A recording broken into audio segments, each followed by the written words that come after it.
All right, so I'm currently on the phone with Jake. He's another musician that reached out about the current interview series. So I'm going to go ahead and give him the chance to introduce himself. Hey, what's going on? Thanks for having me on. Awesome. So tell me a bit about how you first came in contact with music and what about it kind of made you want to participate in it. Oh God. So I love music ever since I can remember. Um, and I've been visually impaired my whole life, but when I was about 11, I lost my sight completely. Um, so I started music beforehand. My friend and I, um, he was learning guitar, so I wanted to learn guitar just to kind of play with him. Mm-hmm. Um, and I don't think he stuck with it, but I did. Um, And throughout the years, I picked up different instruments, played in a couple different bands, um, and it's just a real good outlet for me, losing my sight to cope Mm-hmm. with all my challenges. I had some other conditions as well, but I won't get into that. Okay. Um, but otherwise, this podcast would be like, 3 days long. Um, but yeah, I mean, music has been such a huge part of my life, and um, really passionate about it. Okay. So tell me a bit about what the process was like learning guitar with a visual impairment. How did you kind of go about that? So I had a little bit of sight when I first started, and it wasn't much to begin with.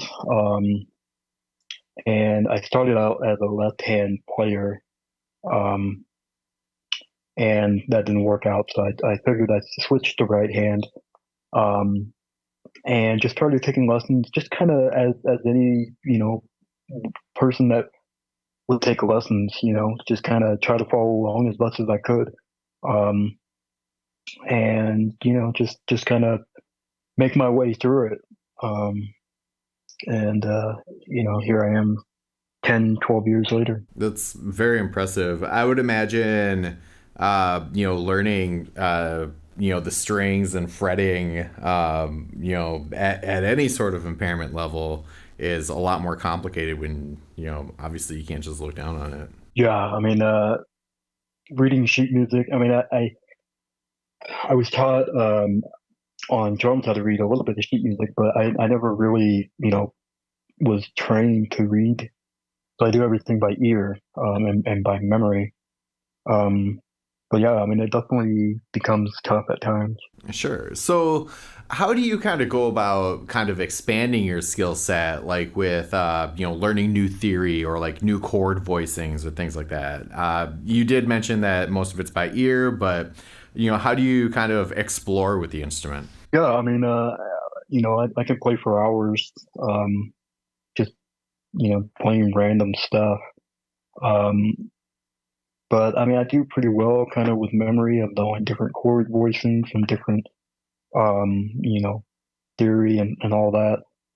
Taking, little courses over the years. So picked up on that, friends that are musicians, I've taken some pointers from them. And, I'm in a band right now. So I get to bounce ideas off of them, and vice versa. So, Sure. Well, let's kind of go in that direction. Tell me about what the process has been like for you to actually become creative with the instrument and start writing and working with other musicians. yeah, I mean, as of late, I've been getting into the more creative side. I've always done covers, but putting me in a band really has kind of opened up, my creative side, um, and just try to let go, because I'm such a my own critic, and I'm sure you can account to that, or any other musician can account to that. So just I got to learn to let go and kind of just let things come out the way they need to, and then kind of enjoy the editing process, changing things around, and then the arrangement, um, and the mixing and all that. So really has opened my eyes to kind of slow the process down, and just let things come out how they want to. Sure. So tell me a bit about what you kind of had in mind when you first started you learning guitar because it was kind of an outlet for you, and then transitioning into a creative outlet, and then now using it to work with other musicians and things like that. What were you kind of hoping would come out of all that? I mean, honestly, from the start, I didn't think of really anything, because kids usually don't stick with things. Um, but I was always limited in what I could do because of my vision. So I wasn't able to play sports or anything like that. So it was kind of my sports, or it was like my every activity. Um, whether it was just playing on my own, playing with friends, taking lessons, and to now, kind of have some experience. Um, I really want to like expand as much as I can, and start putting my music out to the world, because for the longest time I just kind of kept it to myself. Um, Sure, and that kind of leads into the next question that I have is, do you kind of focus more on your solo music, or do you commit more to the bands that you're in? Where does your artistic heart lie? I mean, I guess a little bit of both, because our band, we meet once a week for practice, and we have a show probably about every 2 3 months. So it's not a whole lot of playing. Um, so I have a lot of time to focus on my own solo stuff, which it's been great to work on. Okay. And then with your solo stuff, is that stuff that you're writing and recording, or do you just kind of tinker here and there and write a song as it works itself out? What's kind of your, cycle that you work through with songwriting? I mean, it kind of depends on the song, but for the most part, I learning more and more about recording, the ins and outs of that. So as I'm writing stuff, I can put a demo down, um, throw my ideas around and stuff like that. Um, so I kind of just learn as I go, and just um, write different parts, and then I can put them on top of each other and layer stuff and throw in drums and keyboard and stuff like that. So it's just kind of a learn as you go basis. Okay. And where do you kind of see all of that going? Are you waiting to put together like a full EP for a release, or are you just going to kind of release a song here and there, or is it just purely hobby? I mean, eventually I do want to release some form of album, whether that's an EP or a full, you know, 10, 12 song album. I don't even know how many are on song or on albums these days, but um, that's I guess my ultimate goal is to put one of those out. Okay. And then would you do like touring to support that, or would it just be like a studio project? I mean, honestly, I haven't thought that far. I do want to start gigging around town here, but there's a few like technical things I got to figure out first. Um, so I'm in the process of that, and I'll be real excited when that comes. Real excited to work towards that. Yeah, absolutely. With your other band, you mentioned that they're doing shows, every few months or so. Is that also just around town, or do you guys kind of get out to like the larger states that you're around? Yeah, no, it's just a local. We played at the Hard Rock here in Denver. We played the Oriental. Um, a couple, known buildings or venues.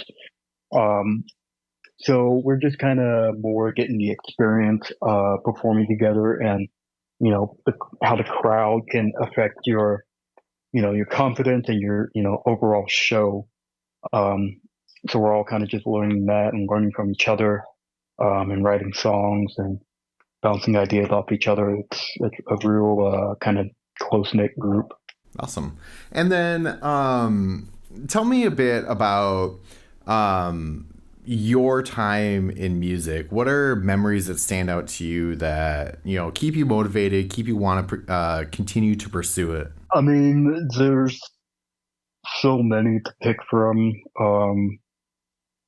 I think my first band when I was around 12, we played at the Dark Horse. Um, and that was kind of like my, first official show. That one sticks out quite a bit. Um, our show at the Oriental, that was pretty cool. Um, but I mean, I'll take any opportunity I can to play or to write or to network in the music industry. It's just kind of I go with the flow and see where it takes me. Sure, definitely. So eventually, once you start releasing your stuff, obviously it'll be posted to social media and stuff. Where can people find you and listen to what eventually you'll put out, and then also your other band? So I put a little bit of videos online. Instagram, it's Jake Cohen Music, um, and Twitter, same thing. I don't have my TikTok set up. It's the same thing, but there's not much on there. So hopefully I'll get that running at here soon. But yeah, Twitter, Instagram, and I don't have a Facebook set up yet either. But hopefully we'll get that soon. Okay, cool. And so I always like to give the person I'm interviewing the opportunity to put out their last word. So a message in general that you feel you resonate with that you want to throw out there. I mean, I guess find that one passion that you can relate to and that you can really hold on to and um, live through. I mean, I've lived through music my whole life basically. So, it could be music, could be video games, could be like, I don't know what else, teaching, it could be, I don't, driving, I don't even know. Um, but my point is just find something that you're really good at, you're really passionate about, and it'll get you pretty far.